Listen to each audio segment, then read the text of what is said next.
Okay friends, நம்ம kebab செஞ்சுக்கலாம்.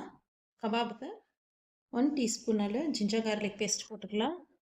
1 tablespoon cornflour போட்டுக்கலாம். 1 டேபிள் ஸ்பூன் ரைஸ் ஃப்ளார் போட்டுக்கலாம். Normal chilli powder 1 tablespoon போட்டுக்கலாம்.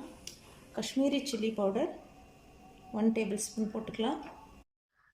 1 டீஸ்பூன் பெப்பர் பவுடர் போட்டுக்கலாம். சிக்கன் மசாலா அதுவும் 1 டீ கர்டு 1 ஸ்பூன் அளவு ஊற்றிக்கலாம். தேவைக்கிற அளவு உப்பு போட்டுக்கலாம்.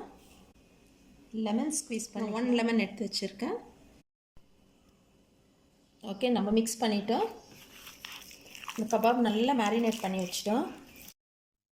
கபாப் 1 ஹவர் ஆயிடுச்சு மேரினேட் பண்ணி வச்சு. ஸ்டவ் மேலே ஆயில் வச்சுருக்கேன், அதுவும் ஹீட் ஆயிடுச்சு. ஆயில் நல்லா ஹீட் ஆகிடணும் கபாப் போடுறதுக்கு.